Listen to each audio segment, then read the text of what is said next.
All right, welcome back. This is the fourth program in our accelerated NLP training series, and we're going to begin this series by giving you information and techniques that you can use during your day-to-day activity. So this marks a departure from where we've been going before, because previously what we've been doing is simply giving you information. And now we're actually going to get into what do you do out there in the real world.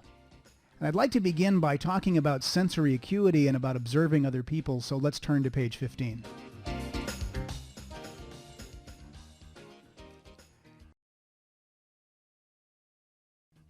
In modeling Dr. Milton Erickson, the creators of NLP observed that people actually do make minute changes from moment to moment, and that those changes have meaning if you have enough sensory acuity.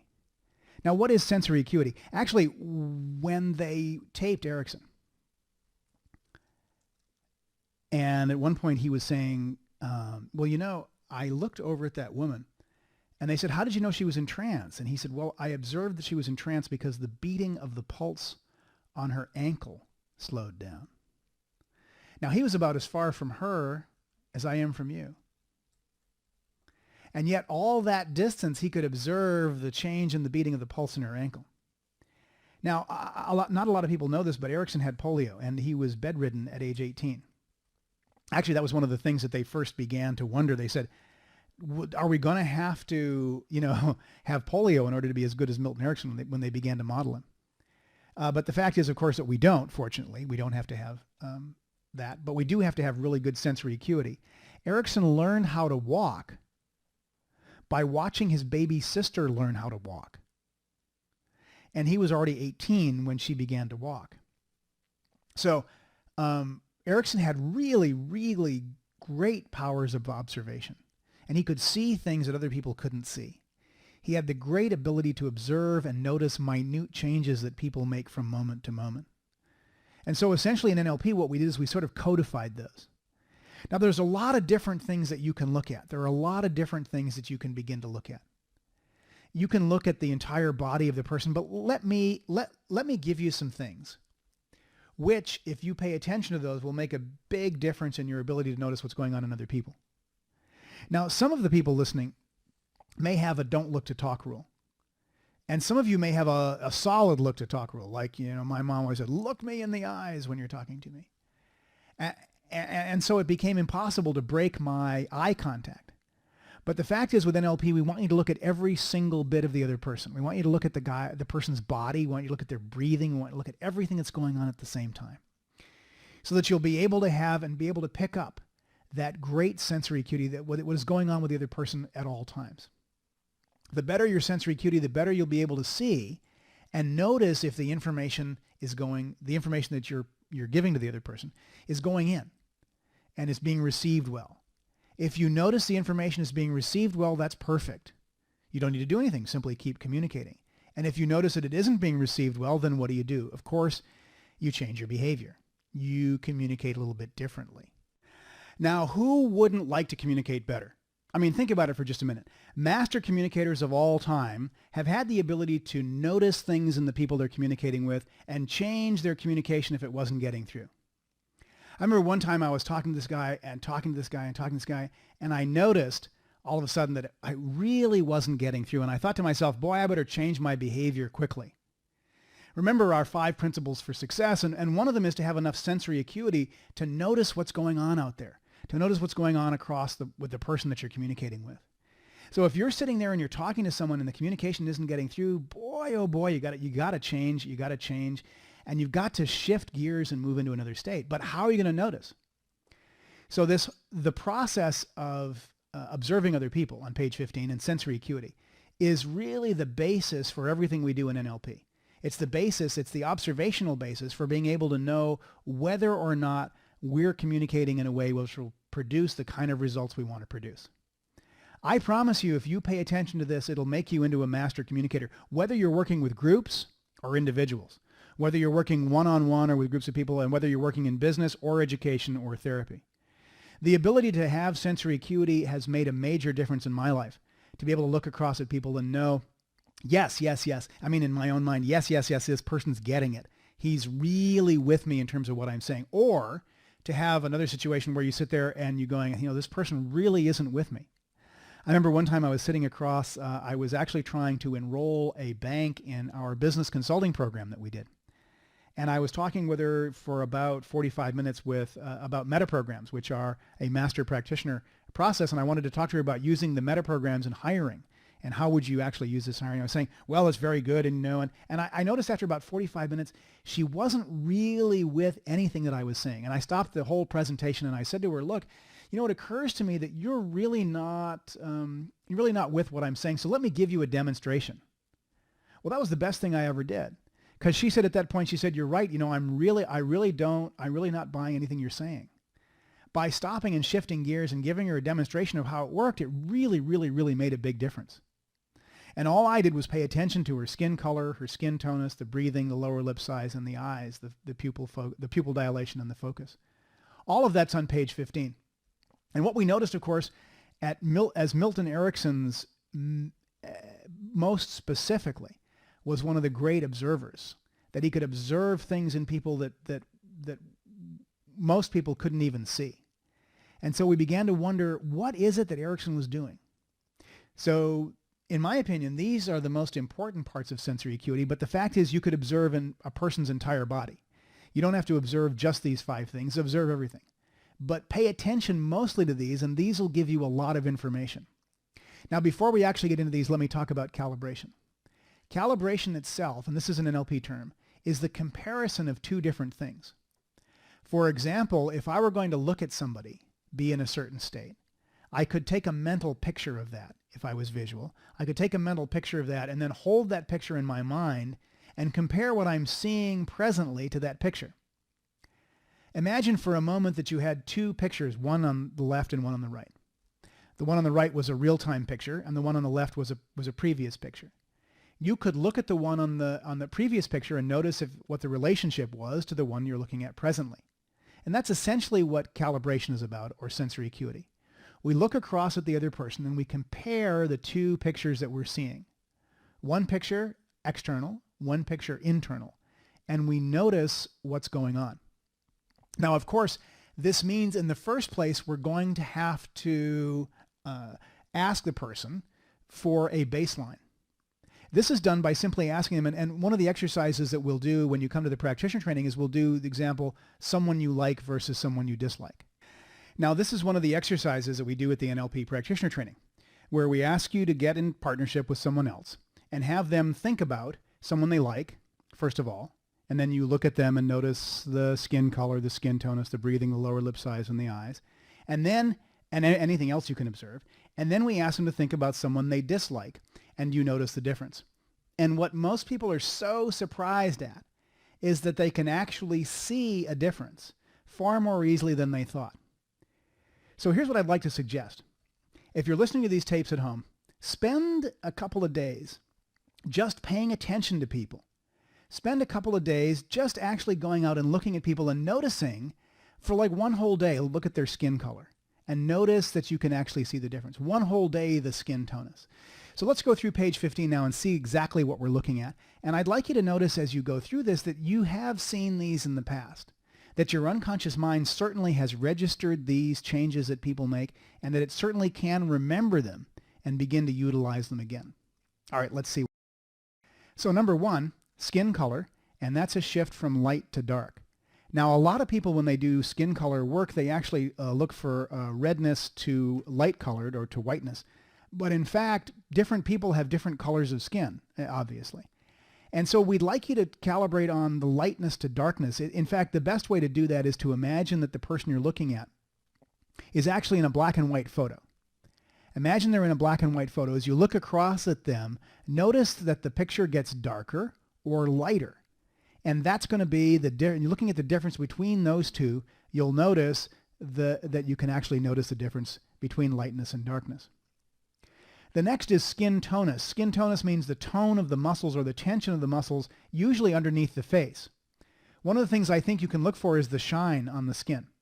Light usually reflects off of the skin in different ways. Even for a woman who's put on plenty of powder and doesn't have any skin shine, You can even notice the difference in the lightness the light bouncing off the face. Usually what we're looking for skin tonus is symmetrical versus asymmetrical, or not symmetrical. If you pay attention to the symmetry of the face, that will also give you a certain amount of meaning. Number 3 is breathing. Now, I don't know if you've noticed this with people, with yourself or with others, but the breathing will change rate and it'll change location. The rate can go from fast to slow, or from high to low in the body. High means up here by the shoulders. So if you just for a second stop and stick your chest out. Stick your chest way out. Make it nice and big. There you go. Now, put your hands up here just below your, right there. Yeah, right there. That's it. Yeah, right there. And if you put your hands right there, that's the top of your chest, just below your shoulders. Now, if your breathing can be way up there, and someone breathing up there is going to be probably breathing rather fast. Now take your hands and move them down just below your chest, just below your breast, down just right above your diaphragm there, and right around your rib cage. That's the middle of your chest. And people who are auditory often will breathe from there, and they'll be breathing a little more moderately in terms of the speed. Then you could also be breathing way down deep in the belly. And there are some people who are just belly breathers, and you sit and watch them breathe and their belly goes in and out. And it's so funny to watch that person. Now, oftentimes kinesthetic people breathe this way, and they're breathing very slowly. Now, the fast to slow and the high to low aren't necessarily tied together all the time, but many times they are. So you can begin to pay attention to the shift that people go through in breathing. If you want to, you can spend an entire day looking at lower lip size. What most people don't know is that the lower lip changes from moment to moment. Actually, what happens, it gets more blood or less blood in the lower lip. As the lower lip expands and becomes more engorged with blood, there are fewer lines. It becomes more swollen. As it shrinks in size, there become more and more lines. So the easier way to check with the lower lip size is to look at the lines and also the thickness of the lower lip from up to down. Number 5, the eyes. And the eyes will change focus and pupil dilation. The focus could become focused or defocused, and the pupil dilation could change from dilated to undilated. And you want to look at that also. Now, as we mentioned in this exercise previously, as we look from like to dislike, as we look at the difference between like and dislike, what you're going to do when we do the exercise at the practitioner training is you're actually going to look at the person's skin color and skin tonus and breathing, lower lip size, eyes. You might also look at the tilt of their head, their eyebrows, and so forth. Look at their entire face as you ask them to think about someone they like. Then ask them to think about someone they dislike and look at the difference. And what 99% of the people find who attend our practitioner training is that they're easily able to see very, very quickly the difference between someone that the person they're working with likes and someone that they dislike. Now, I'd like you to try this before you get there so that you already know that you can do this. If you'd like to, that would be great. Why don't you, for the rest of the day,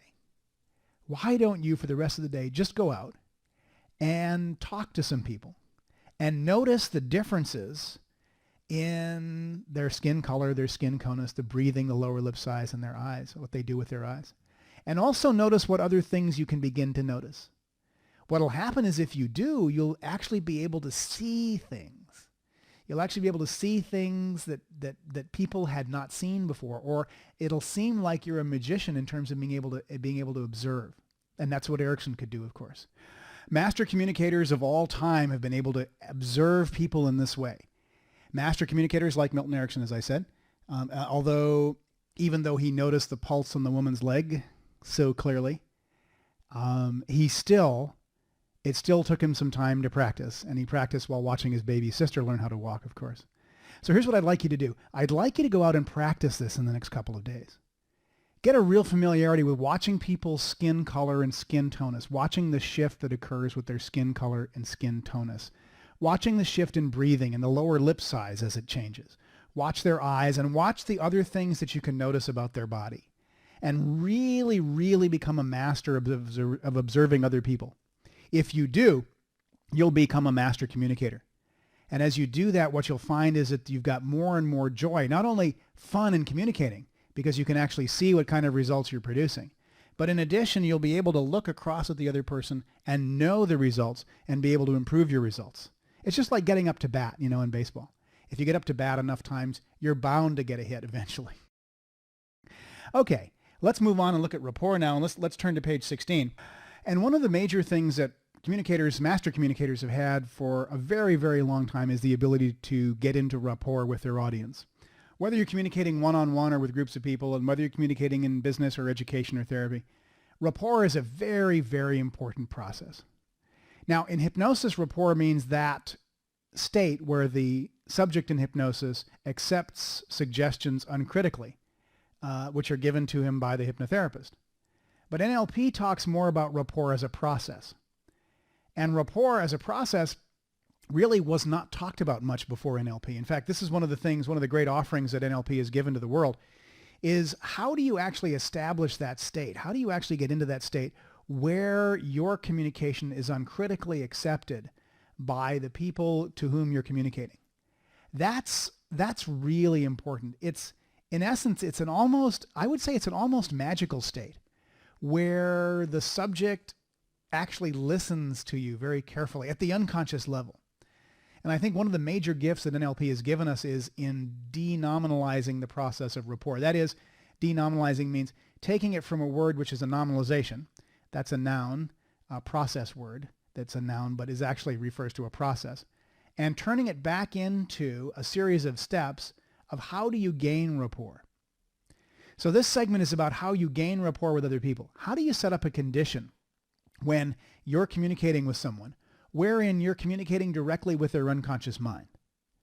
What rapport does is it allows for that communication directly to go right directly into the unconscious mind of the client. Now, the NLP theory of rapport is based on a study that was originally done in 1970 at the University of Pennsylvania by a guy named Robert Birdwhistle.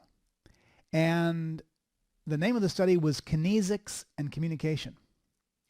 And what Birdwhistle discovered was that in communication, only roughly 7% of the communication when we're communicating with somebody ends up being the words that we use. And a whopping 38% of communication is communicated by the tone of voice.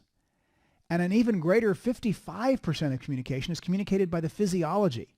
That is the physiology that we use in the process of communicating. Now, I'll bet you thought your words were important, and they are important.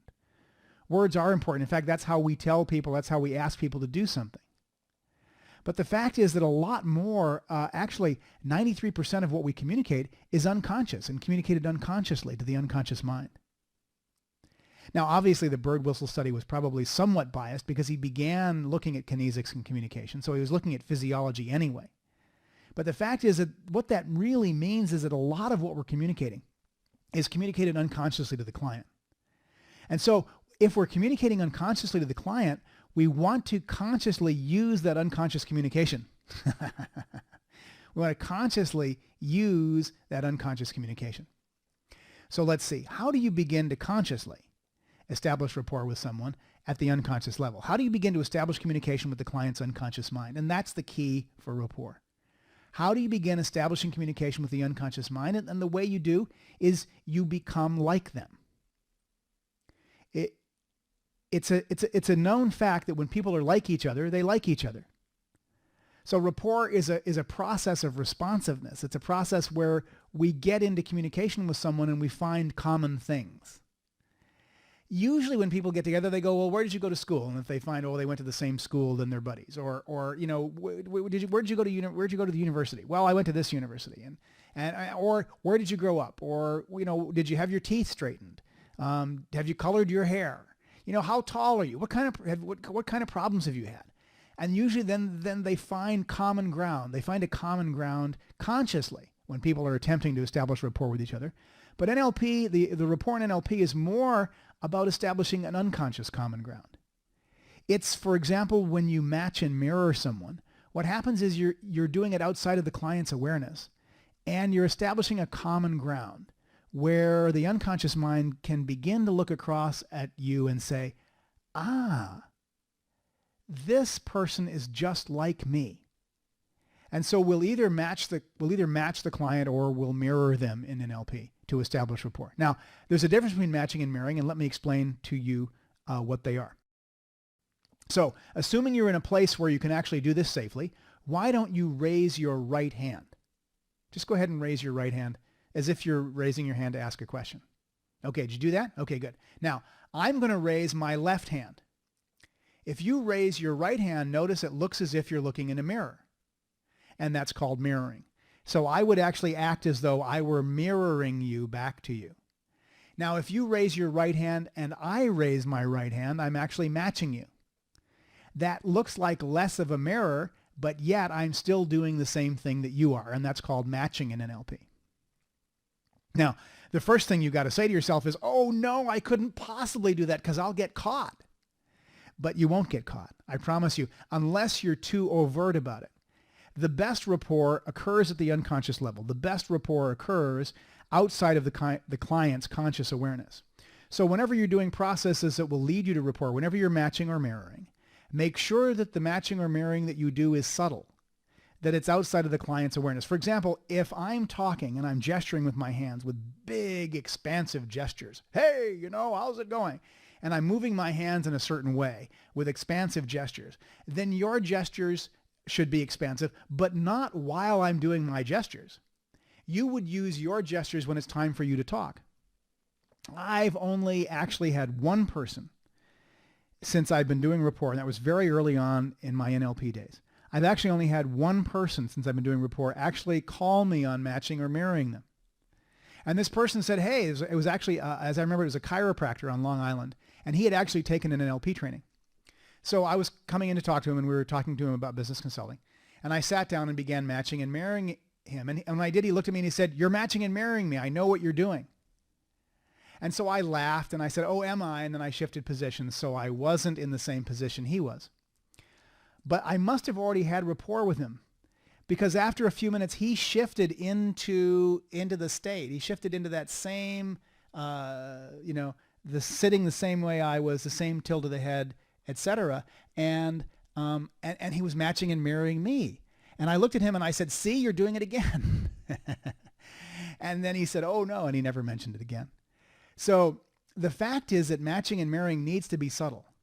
And when you're going to do it, you want to be very subtle about it, be very unobtrusive. If it stays outside of the client's awareness, it'll be absolutely the most effective.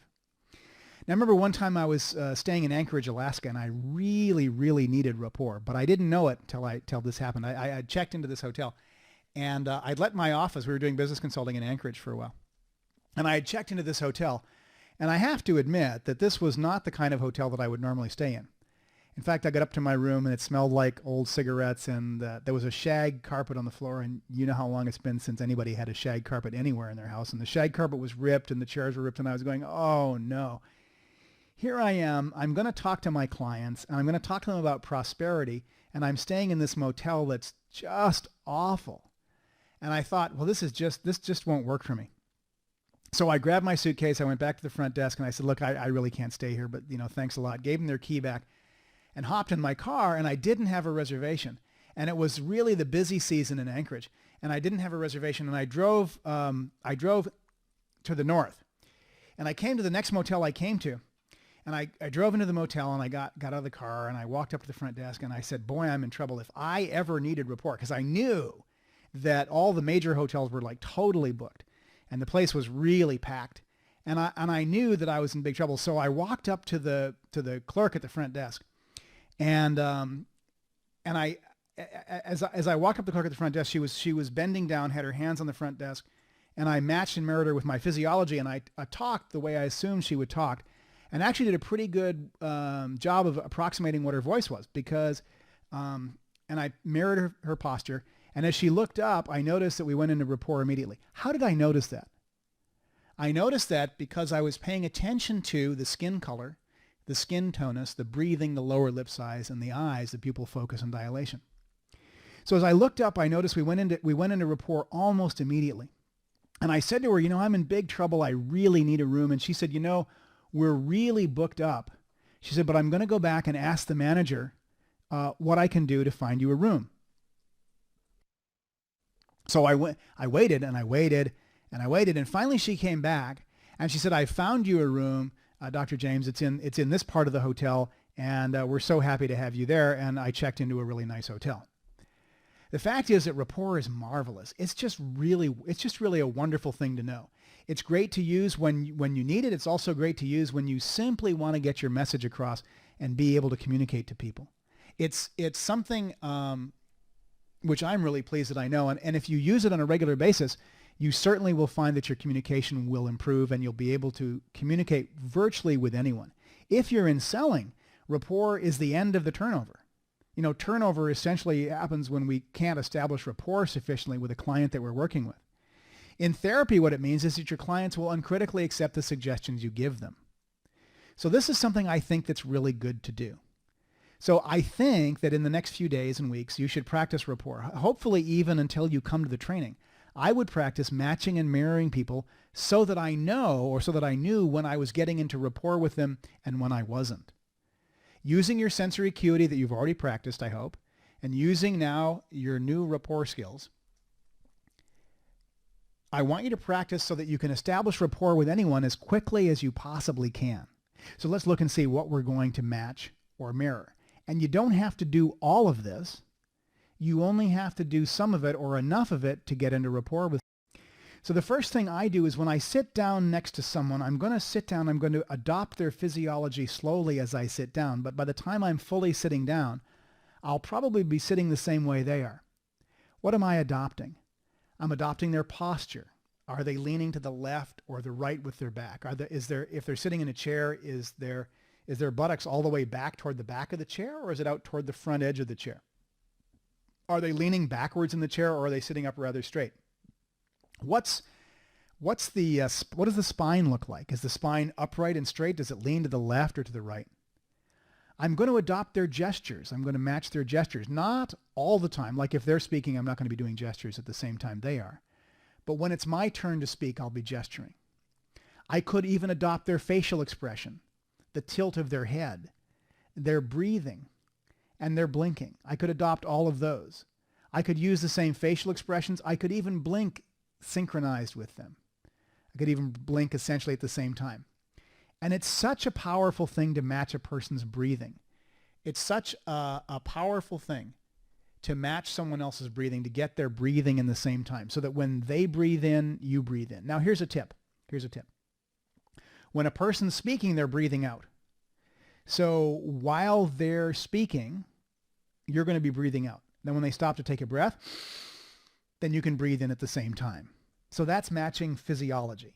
And breathing is a very, very important part of that. Conrad E. Leitner, who was a great stage show hypnotist, and Leitner was quoted in Andre Weitzenhofer in 1957 in General Techniques of Hypnotism. Conrad E. Leitner said, "The most important thing that I do is when I'm doing my stage show is I get my audience to breathe in unison with me." He said, "I don't breathe in unison with them. I get my audience to breathe in unison with me." Now that's rather telling, isn't it? He gets his audience to breathe in unison with him. So he gets them to match him.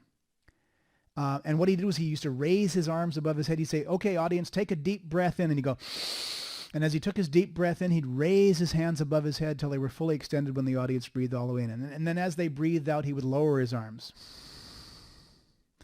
Now, Leitner was then actually doing what we call crossover mirroring.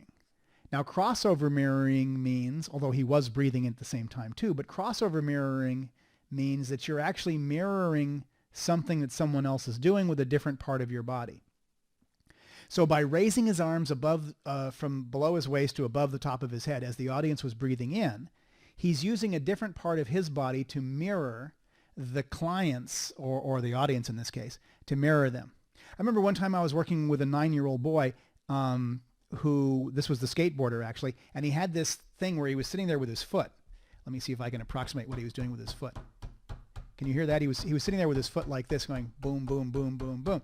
And his foot stomping on the floor like this, stomping. And I'm thinking, whoa, if I sit there and try to do this with my foot, it's going to be rather obvious. So what did I do? I matched him with my hand, slowly with my hand, slightly on the couch like this.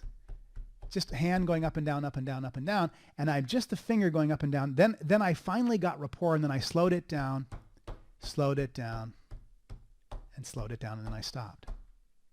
And he stopped. And then I went, whew, that's a lot better.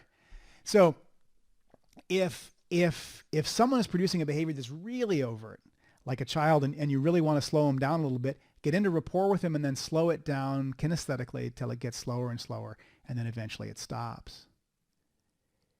Good. So that's physiology. We can match physiology. Now we can also match the voice. Now, voice matching is extremely powerful on the telephone. And one of the things we teach our telephone salespeople when I do telephone sales trainings is to match the tone of voice as quickly as possible.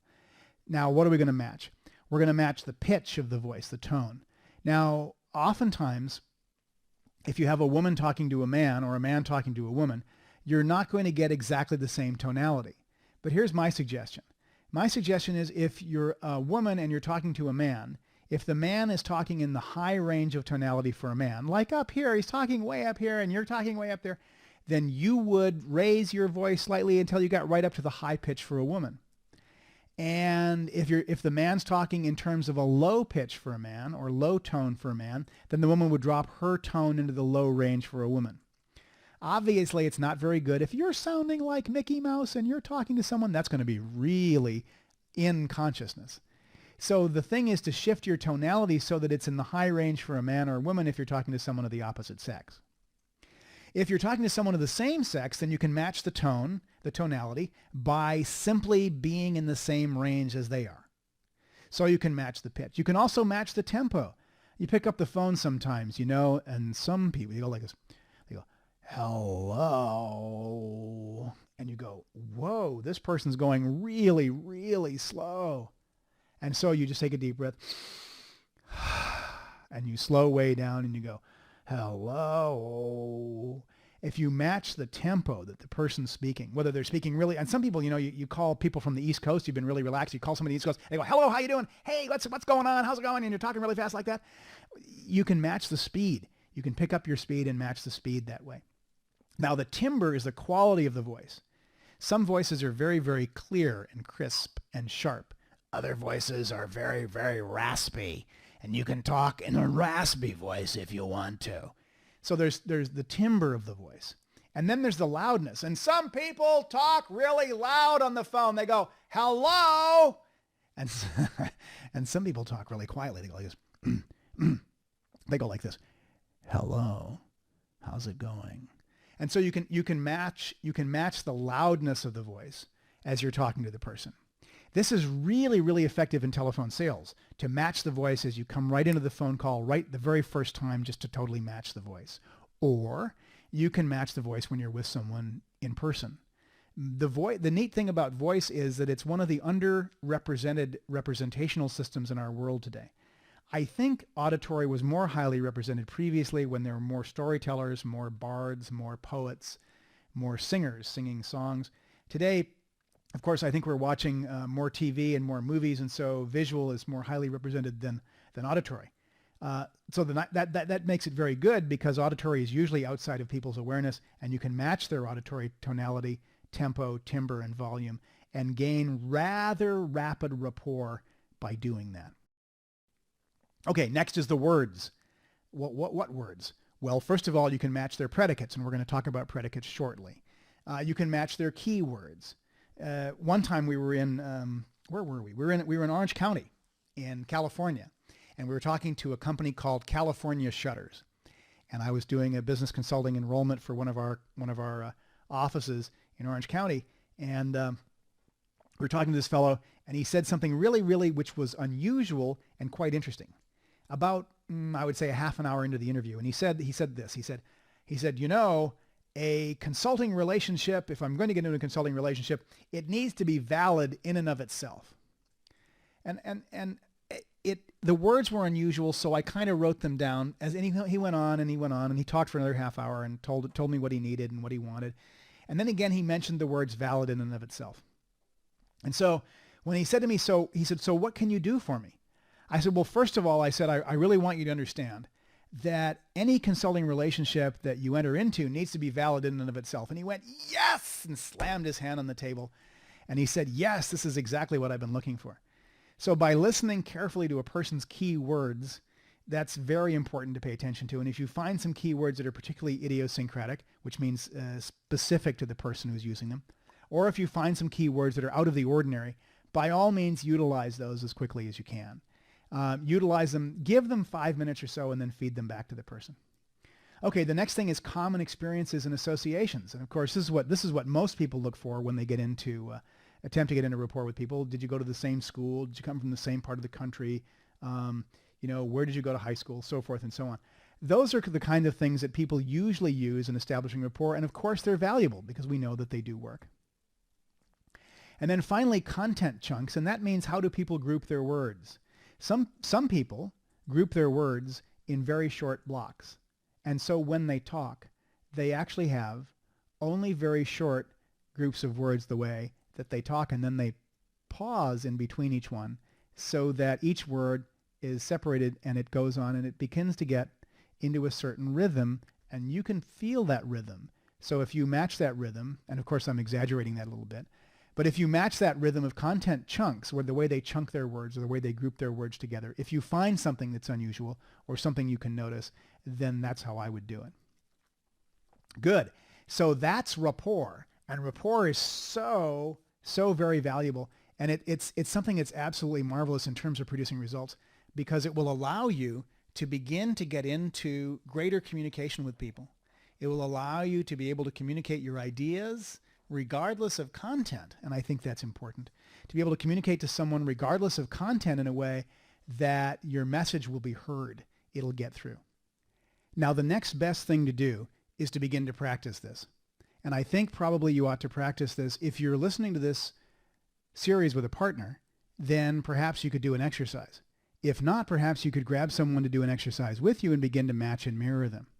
I think if there are a couple of you who are going to be taking the training together, then you could practice this on your own and match or mirror the person you're with.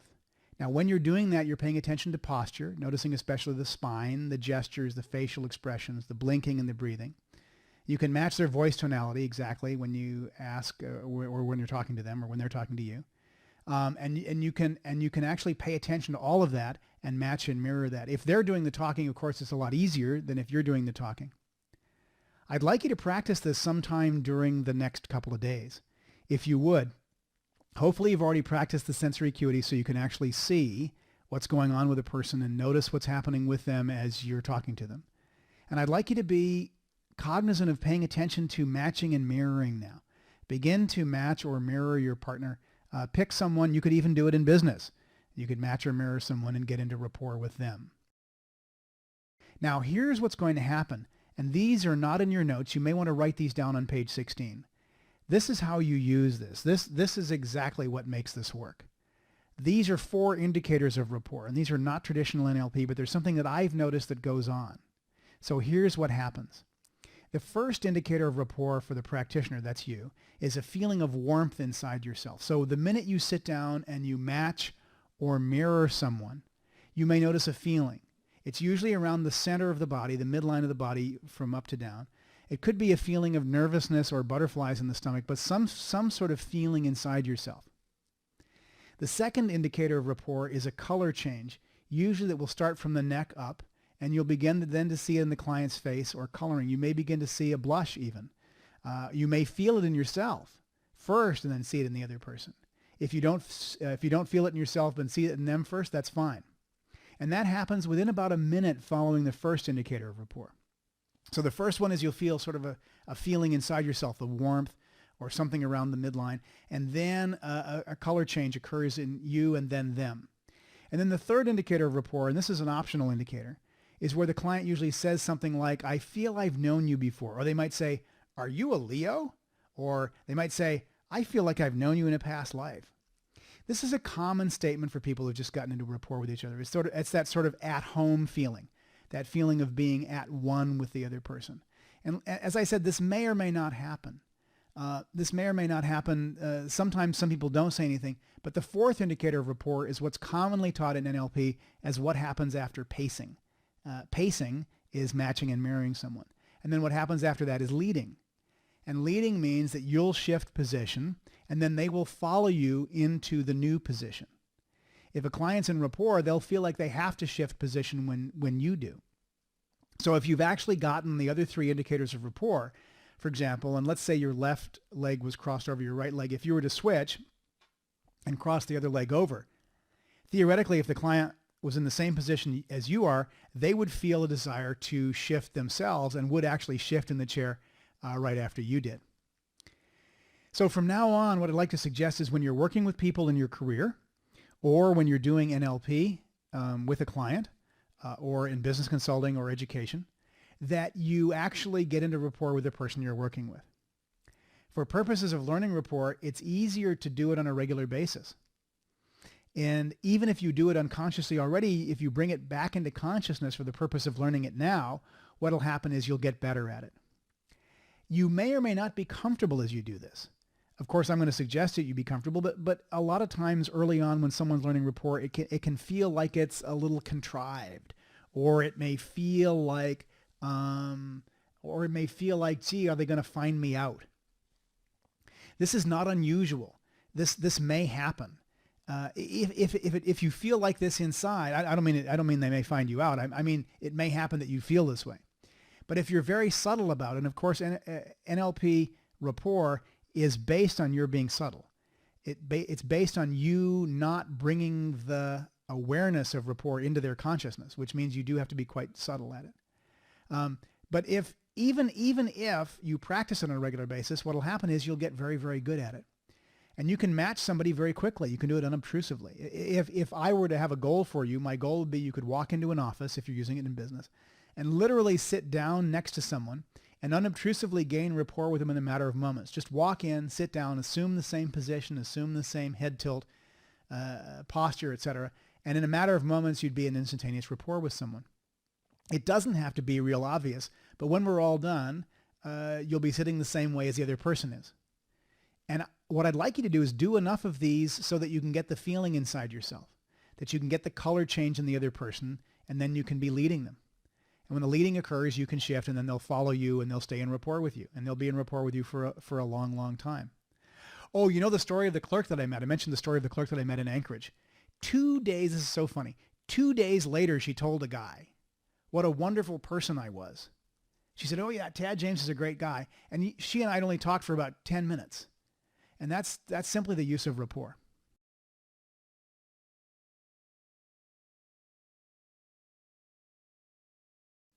Well, then the next step is pacing, and that's where you can move quickly with the client. Sometimes you have to slow it down, but you can begin to move quickly with the client, and they'll be following your lead in essence.